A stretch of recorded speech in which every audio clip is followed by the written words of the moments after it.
धीर धैनम श्रवण पटे अतिवरा महावाक्य जनार्दन सच्चिदानंदत्वं शरणं ब्रजेश यादवेन्द्रं दयादाता पुंडरीक्षा क्षीरसागर शयनं कमलनयनं नमस्तुते नमामि श्रीहरि।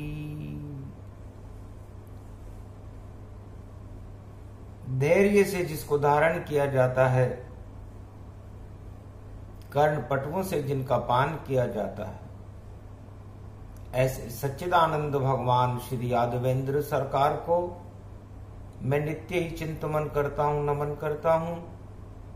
जिनको नमन करने से मंगलादि मंगल तो हो ही जाते हैं, साथ ही में बहुत बड़ा बल मिलता है मनुष्यों को।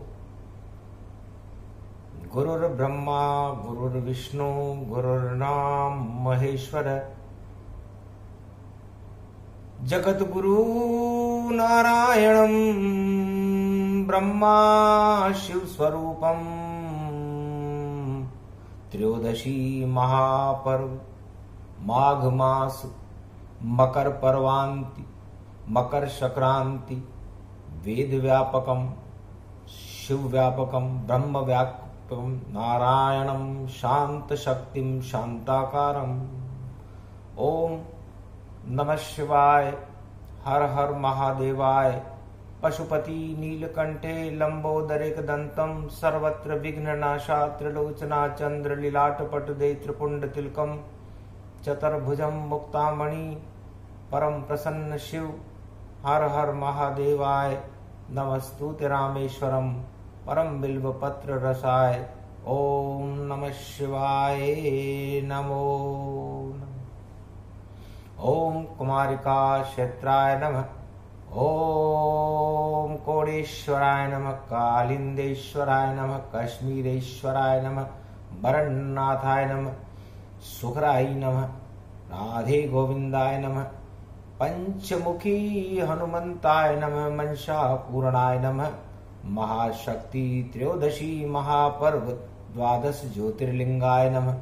ओमकार झनकार उठे तो तरंग ज्योति बन जाती है। विष्णु की शक्ति ओमकार पूरे त्रिलोक में आती है। भगवान शंकर उमा जी से कहते हैं, उमा जी आज त्रयोदशी का दिन है, गुरुवार है। त्रयोदशी व्रत जो करत हमेशा तन नहीं ताके रहत कलेशा। शंकर नाम निशंक सदाई भरोसे रहो नितवा सर्वाई। मैं महादेव हूं। त्रयोदशी को मेरा जन्म होता है। भगवान विष्णु का महीना है, माघ का महीना है। सारे देवता गुप्त नवरात्रा में शक्ति प्राप्त करने की तैयारियां कर रहे हैं। उसे गुप्त नवरात्रा कहते हैं। और 33 करोड़ देवता इस उत्तरायण सूर्य में सूर्य के सुषुम्ना अणु से अपने अंदर शक्ति का प्रागट्य करके और पूरे त्रिलोक और संसार का और भक्तों का कल्याण कर देते। ये मकर पर्व है। मकर पर्व में तिल के बराबर भी शक्ति सूर्य से प्राप्त कर ली जाए, भगवान विष्णु की कृपा को प्राप्त कर लिया जाए तो अश्वमेध यज्ञ के बराबर शक्ति उसे मिलती है। ईश्वर का नाम अनंत स्वरूप है। एक सुई की बूंद की नोक के ऊपर दूध की एक बूंद ले लो और उसके 1 अरब हिस्से कर लो, इतनी छोटी सी आत्मा की अणुशक्ति होती है। और उस अणुशक्ति पर परमात्मा की कृपा हो जाए तो ईश्वर अंश जीव अविनाशी, तो वो आत्मा अविनाशी हो जाती है और परमात्मा को प्राप्त कर लेती है। सारे देव देवन गति जाना, महापर्व नवरात्रा माना, जिसमें पड़े बसंत भवानी, वही शारदा है महारानी। सरस्वती अब कंठ विराजो, राम नाम सुगंध फैला दो।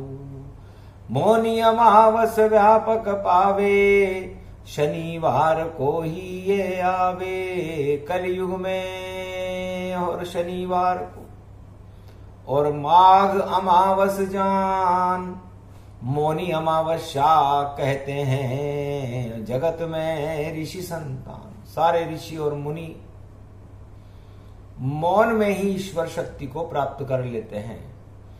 शांताकारम, विष्णु को प्राप्त करने के लिए मौन भी एक मार्ग है, और हम उस मौन से हमारी आत्मा में शांति की स्थापना करके और भगवान विष्णु की स्थापना करके भगवान विष्णु के दर्शन कर सकते हैं। शांति सबसे बड़ा अणुबम है, और जो इस अणुशक्ति को मकर पर्व में अपनी आत्मा में को शांत बना लेता है, वह भगवान विष्णु का कृपा पात्र हो जाता है। तो 33 करोड़ देवता, रविवार से गुप्त नवरात्र प्रारंभ हो रहा है और मां सरस्वती की कृपा हो रही है। भारत में भी गणतंत्र दिवस का शुभारंभ गुप्त नवरात्र में आना एक शुभ संकेत है। मकर पर्व भारत पड़ जावे, मकर पर्व की शक्ति है, और जब जब पड़ता मकर पर्व तो बनती भक्तों की हस्ती है। बड़े बड़े भक्तों की हस्ती बनाने के लिए मकर पर्व एक महान द्योतक शक्ति है। ये एक वर्ष में एक बार ही मकर के सूर्य में सुषुम्ना अणु जो होते हैं, वह आत्मा के और शक्ति से, परमात्मा से मिला देते हैं। इतने अणु तेज छिटकते हैं, जब मकर पर्व पड़ जाता है तो सारे पाप हट जाते हैं, ईश्वर को मकर प्रगटाता है। तो भारत में सौभाग्य मिला है, और सबसे पहले मिला ये शक्ति, सबसे पहले ये शक्ति ध्रुव ने प्राप्त की, उसके बाद इसे प्रहलाद ने प्राप्त किया जो हिरण्याकश्यप का लड़का था। उसके बाद इसे कौल किरात भील वनवासियों ने प्राप्त किया, राजा दशरथ ने प्राप्त किया, और भगवान राम ने तो मकर का सूर्य बनकर पूरे त्रिलोक को ही प्रकाशमान कर दिया। पंपापुर पहुंचे श्री रामा, त्रेता युग पावन ये धामा। त्रेता युग में भगवान राम जी उस मकर के सूर्य के अणु का प्रकाश करने के लिए पंपापुर में पहुंच गए थे। सतयुग में सबसे पहले पंपापुर में जब वाल्मीकि का जन्म हुआ तो उसे अपने जन्म का उद्देश्य ही मालूम नहीं था। वाल्मीकि डाकू भये, नहीं कोई कछु ज्ञान, एक दिन दर्शन किए सूर्य के, तो शक्ति मिली महान। वाल्मीकि ने अपने आप को देखा तो उन्होंने देखा कि मेरे चेहरे पर कालीमा छाई हुई है, और मेरे सामने जो आसमान में सूर्य है उस पर लालिमा छाई हुई है। तो हो सकता है इस लालिमा को ही मैं क्यों न प्राप्त करूं। तो सूर्य वंश की शक्ति को कैसे करूं मैं प्राप्त, सभी कालिमा हट जाएगी, ईश्वर का हो हाथ। ईश्वर का हाथ कैसे हो, क्योंकि मेरे अंदर संस्कार भी नहीं, मैं पढ़ा लिखा भी नहीं। इतने में नारद ऋषि आए, पूछे वाल्मीकि गति पाए। वाल्मीकि ने कहा महाराज जलपान कीजिए। नारद ऋषि ने देखा डाकू रूप अखंड, गर जलपान नहीं करो इसका तो हिला दे ब्रह्मांड, ये मेरी वीणा को भी छीन लेगा। तब जलपान किया ऋषिवर नारद और आशीर्वाद दिया भारी। क्या चाहते हो वाल्मीकि आप?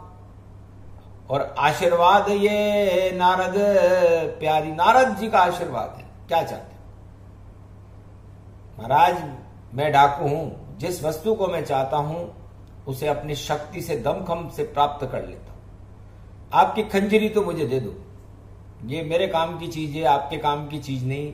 चांदी से आप संतों का क्या काम, इसे तो मैं बेच बाच कर किसी गरीब आदमी का काम चला दूंगा। और ये आसमान में जो प्रकाश चमक रहा है, ये प्रकाश यदि तुम मुझे दिला सको तो दिला दो। हंसने लगे नारद ऋषि सुनकर वाल्मीकि की बात।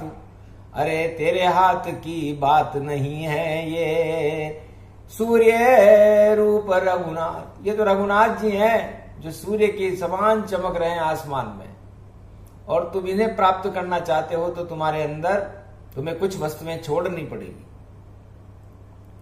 महाराज सभी कुछ छोड़ दिया, दुनिया से भी मुख मोड़ दिया, और मैं तो करता हूं लूट पाट, और बस इस कारण वाल्मीकि रूप लिया। मेरा काम ही लूटपाट करना है।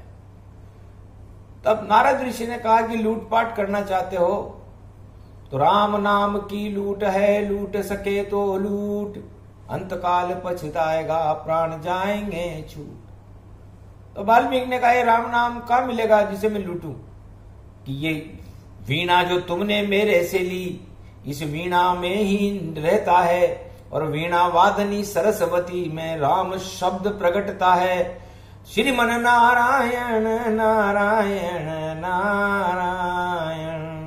वीणा की नारद की वीणा बजी चरर, और राम निकले उससे फर, सिया निकली उससे हर हर हर हर हर हर शंभो हर हर हर हर। वाल्मीकि ने देखा अजब गजब चमत्कार, अरे नारद की वीणा से देखो राम हुआ साकार। राम बोलना आवे नहीं, बोले मरा मरा गति जान। नारद वीणा नाद करने लगे तो वाल्मीकि लगा ध्यान, वाल्मीकि का ध्यान लग गया। साक्षात राम पंपापुर आए, दर्शन वाल्मीकि करवाए। नारद ऋषि ने भगवान राम के दर्शन वाल्मीकि को करवा दिए। उल्टा नाम जपत जग जाना, वाल्मीकि भय ब्रह्म समाना। वाल्मीकि को ब्रह्म की शक्ति का पात करवा दिया। त्रयोदशी का दिन था, शिव प्रदोष था, माघ का महीना था। उस समय सतयुग था।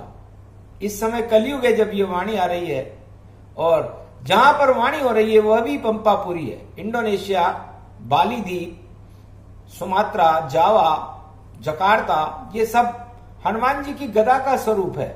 यदि आसमान में से इंडोनेशिया को देखा जाए तो एक लंबी सी लकीर और एक गोल गोल द्वीप नजर आएगा, उसे हनुमान जी की गदा कहते हैं। और हनुमान जी का जन्म भी पंपापुर में अंजनी माता के अंजनी पर्वत पर हुआ। शंकर सुवन केशरी नंदन, ऐसे जन्मे वानर नंदन। एकादशमा रुद्र है, और जन्म रूप प्रगटाए, अपने आप ही पवन प्रसंग से अंजनी गोद में आए। न इनकी कोई माता है न इनका कोई पिता है। पवन प्रसंग में ही महादेव ने एक पुत्र का जन्म कर दिया, उसे हनुमान कहते हैं। पंपापुर जन मेरे हनुमाना, पंपापुर में वाल्मीकि जाना। मकर पर्व में उलट पलट और देखो हो गया खेल, पंपापुर में बाली जन्मा जो शिव की कृपा का मेल। बाली का जन्म भी पंपापुर में। बाली को वरदान था भगवान शंकर का कि उसके सामने कोई भी आएगा तो उसका आधा बल उसमें आ जाएगा। पंपापुर जन्मे सुग्रीवा, और पंपापुर जन्मे अंगद पुत्रा। बाली के पुत्र अंगद का जन्म भी पंपापुर में हुआ। बाली के छोटे भाई सुग्रीव का जन्म भी पंपापुर में हुआ। नल और नील नाम के दो बालक बंदर थे, उनका जन्म भी पंपापुर में हुआ। किष्किंधा में ही सब जन्मे और धन्य रूप ये पंपापुर। और जितनी असुर जातियां हैं उसमें धमा चौकड़ी कर दे भर। धमा चौकड़ी हटा दे ऐसी शक्ति पंपापुर में। और ये पंपापुर है शक्ति रूप और मार दे असुरासुर में। सारे असुरों को समाप्त करने की शक्ति पंपापुर में चारों युगों में रहती है। और सारी त्रिलोक की महाशक्तियों का जन्म पंपापुर में हुआ। पंपापुर में असुर तो कोई पैदा ही नहीं हुआ, सब सुर ही सुर पैदा हुए। सारे देवता जन्म गए हैं, पंपापुर की धरती है। और पंपापुर में राम शक्ति भई विचरण त्रेता करती है। हनुमान के कंधे बैठे राम लखन भगवान। तीन लोक के दाता विष्णु और देखो कंधे पर हनुमान। विचित्र नगरी है पंपापुर, जहां वाल्मीकि एक डाकू है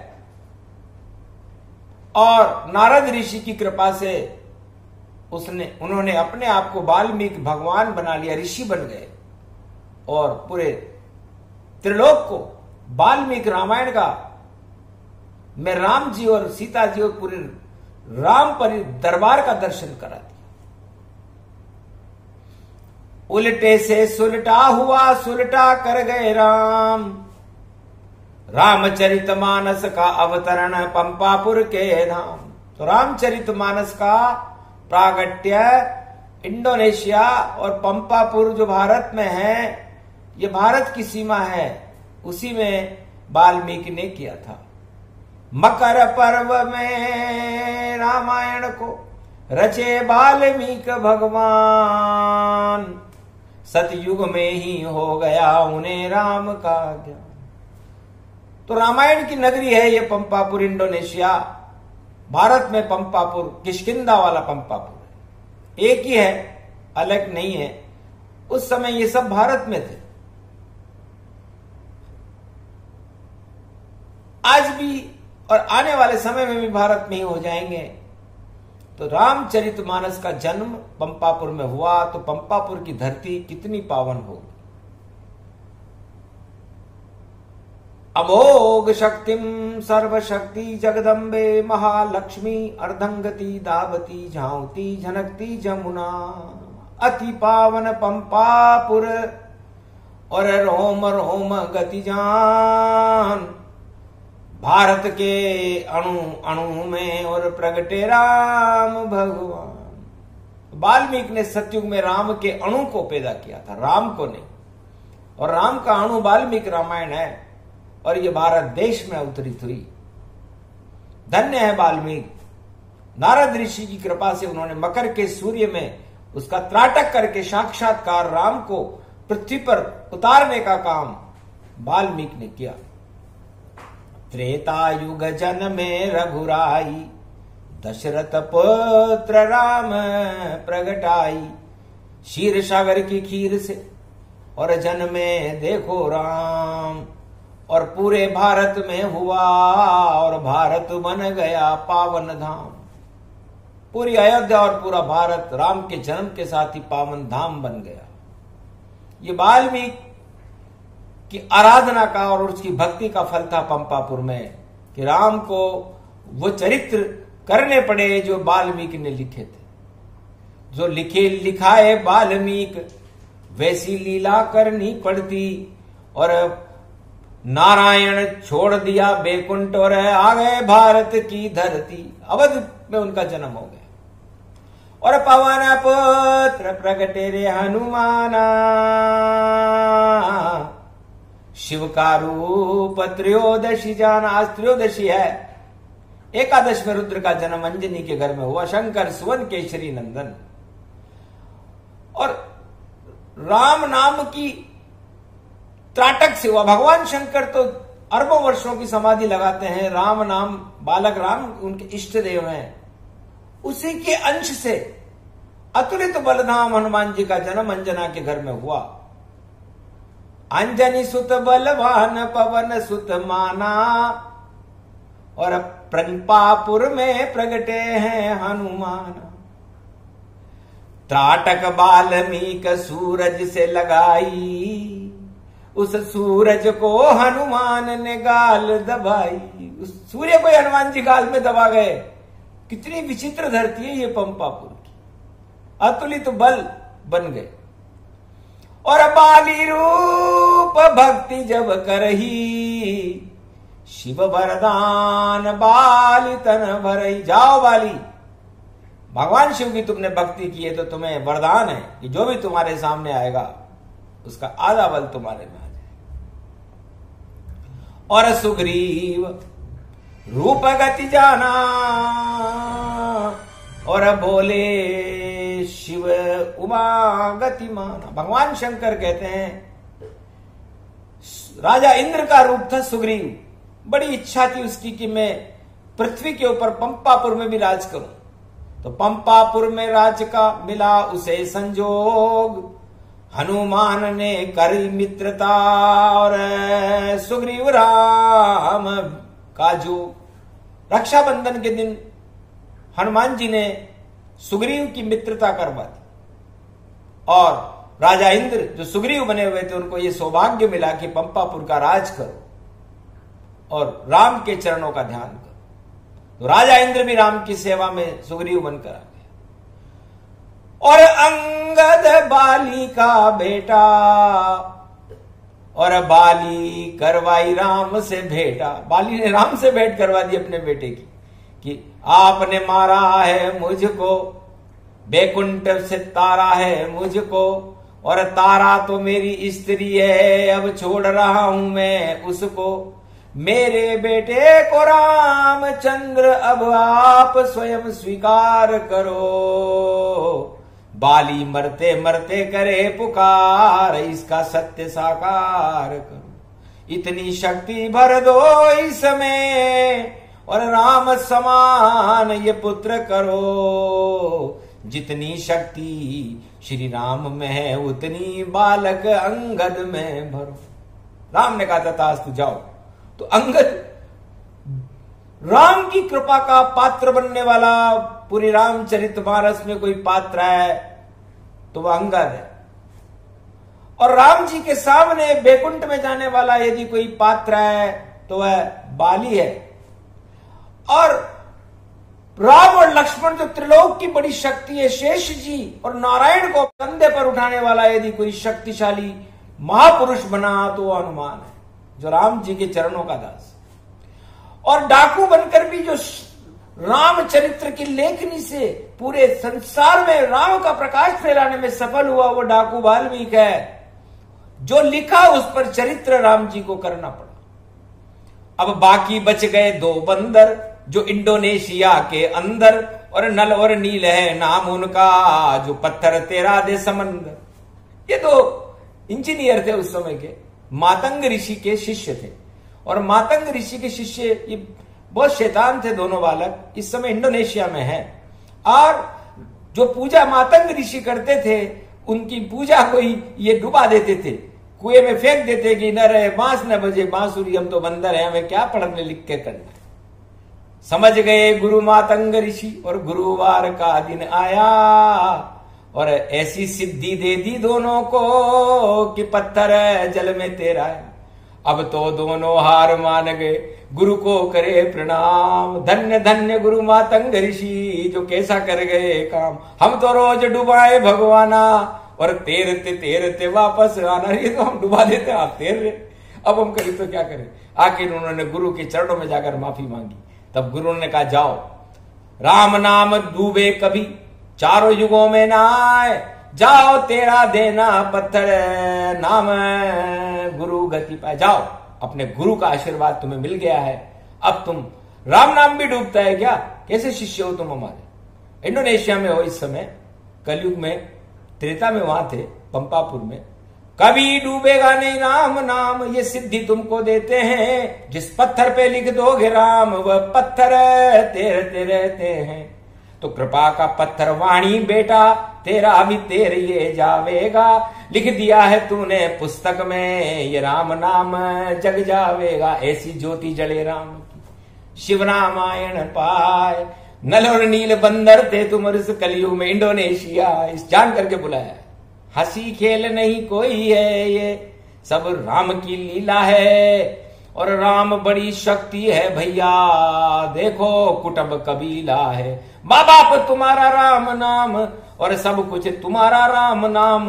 उस राम नाम पे आश्रित हो जाओ, तो मिल जाए तुम्हें पावन ये धाम। जैसे ध्रुव को मिला है और मिला ये प्रहलाद को जाए, और सुदामा को भी दिया, तुमको भी मिल जाए। जाओ, इतना काम तो तुमने कर दिया। तुम हो तो शैतान, लेकिन मातंग ऋषि के शिष्य हो, इसलिए कृपा करी नल और नल नीला, तेरे गए रे पत्थर सब शीला। तो ये रामचरितमानस कि ये पात्र बड़े महत्वपूर्ण है, पर ये सब पात्र ईश्वर की कृपा के पात्र है। ये सब देवता हैं जो अपनी लीला करने के लिए उस पंपापुर में जिनका जन्म हुआ। तो पंपापुर किष्किंधा कांड की धरती बहुत ही, कीस का मतलब बंदर से होता है, और कंधे का मतलब हनुमान जी ने बंदर बनकर के राम और लक्ष्मण को अपने कंधे पर बिठाया था, इसलिए उसका नाम है किष्किंधा। रामचरितमानस विमल और वाणी उसको गाती है, और शिव का प्रदोष पड़ा रे भैया, इसलिए वाणी आती है। ओम नमः शिवाय, हर हर महादेवाय। पशुपति नीलकंठे लंबोदरे एकदंतम, सर्वत्र विघ्ननाशा त्रिलोचना चंद्र लीलाटुपटुदे त्रिपुंड तिलकम, चतुर्भुजं मुक्तामणि परम प्रसन्न शिव। हर हर महादेवाय नमस्तुते रामेश्वरम परम बिल्व पत्र रसाय। ओम नमः शिवाय, नमो नमः। तो ऐसे किष्किंधा बना, और ऋषि मुख पर्वत गति जाना, और उस पर शक्ति शिव की माना। मारकंड मुख रूप बनाई, और वाणी राम लखन को सुनाई। ऋषि मुख, ऋषि का मुख। मारकंडे भगवान उस ऋषि मुख पर्वत पर वाणी करते थे, और राम और लक्ष्मण को भी वाणी ऋषि मुख पर्वत पर 6 महीने रुकने का सौभाग्य मिला था। तो उनको सत्संग हुआ भारी वहां, और 6 महीने तक राम रुके।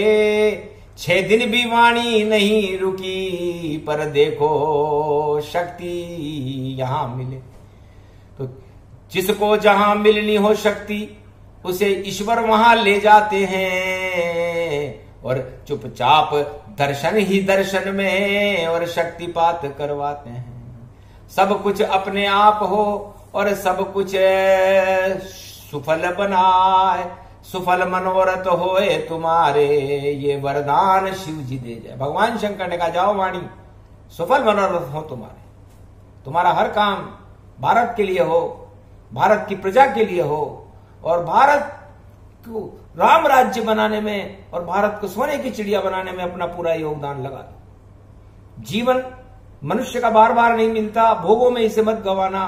भोग से ही शरीर जर्जर हो जाता है। ये सुरा सुंदरी सुरापान, इन सब का तुमको त्याग करना है। इनको जीवन में देखो नाना ना ही करना है। हाँ हाँ कभी न कीजिए, हाँ हाँ हरे है राम, हरे राम हरे कृष्ण का भजन करो चुपचाप। इसलिए हरे राम और हरे कृष्ण करते रहना, क्योंकि सावन के महीने में इस बार मर्यादा पुरुषोत्तम राम बड़ा पुरुषोत्तम महीना आ रहा है, और सावन के महीने में आ रहा है। इसलिए सावन में हरियाली होगी भारत में, तो आप सब अपने आत्मा में हरे राम हरे कृष्ण करते रहना।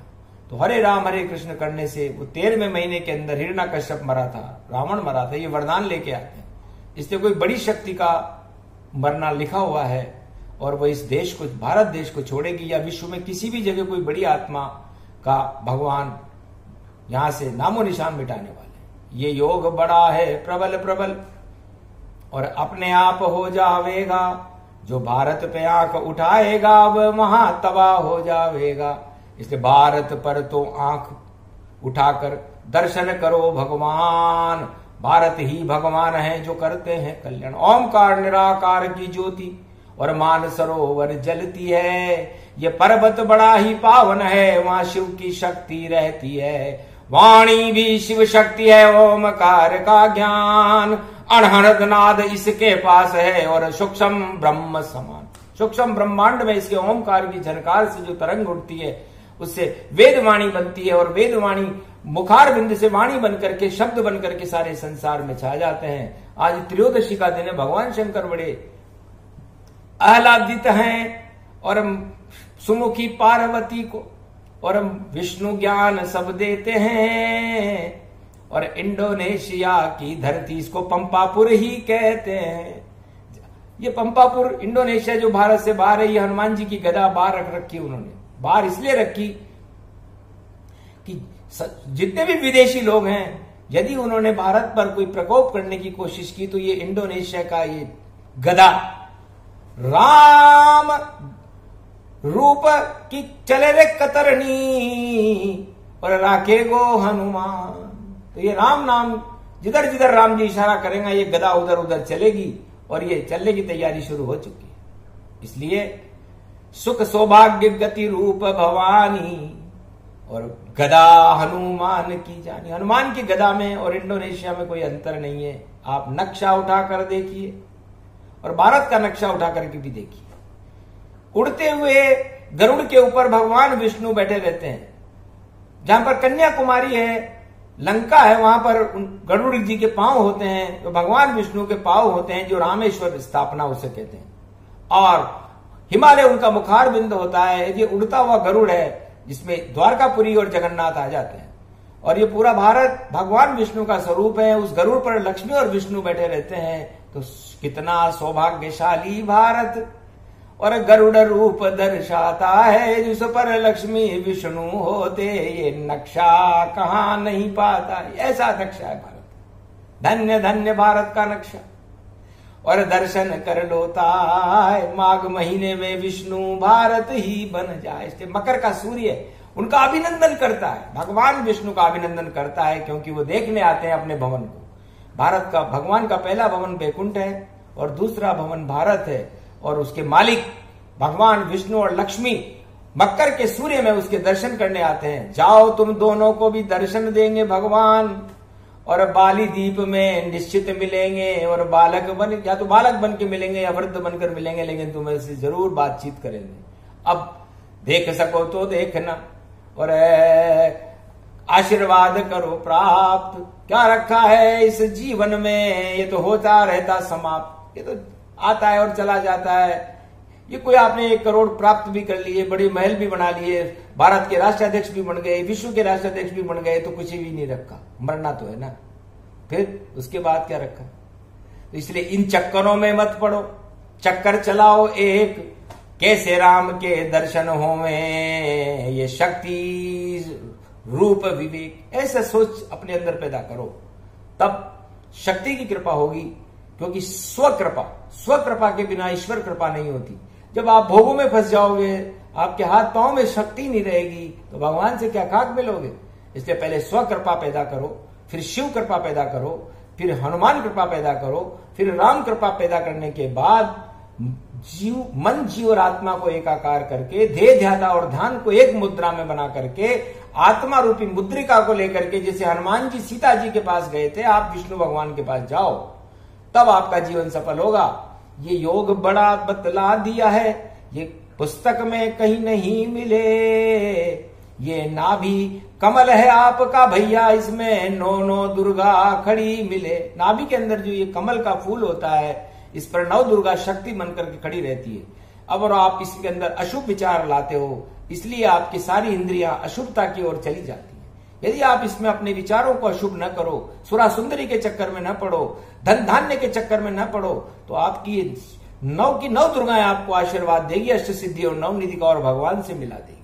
लेकिन हर मनुष्य, हर राजा, पूरे विश्व के राष्ट्राध्यक्ष यही गलती कर रहे हैं, और इस गलती को कोई सुधारने के लिए तैयार नहीं है। इस कारण सारा संसार दुखी है और मृत्यु की ओर जा रहा है, और ये मृत्यु लोक है।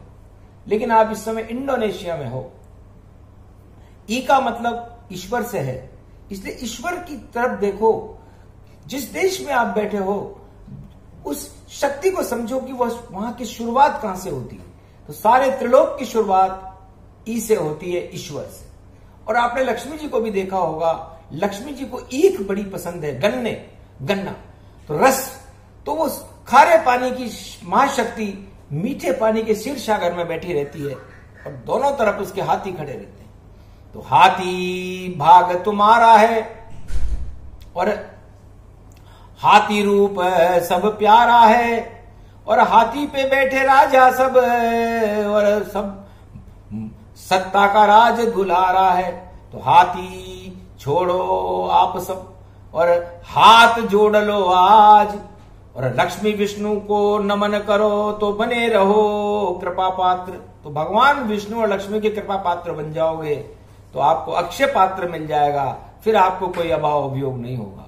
ये विशेष वाणी का प्रसारण मार्कंडेय भगवान ने शिव प्रदोष में त्रयोदशी के दिन इंडोनेशिया में किया। ये वाणी शिव रामायण का सूक्ष्म प्रसंग है जो पंपापुर से शुरू होकर पंपापुर में ही लेकर। तो पंपापुर का मतलब होता है भगवान जिस आत्मा में हवा भर देते हैं पंप से, तो वह आत्मा प्रकाशमान होकर के महाशक्ति बन जाती है और जिसकी हवा निकाल देते हैं उसकी हालत रावण के जैसी हो जाती है। इसलिए आप अपनी हवा निकालने के लिए भगवान को मजबूर मत करो और अपने अंदर हवा भरने के लिए और भगवान से प्रार्थना करोगी हमारे अंदर ईश्वर नाम की हवा भरी रहे।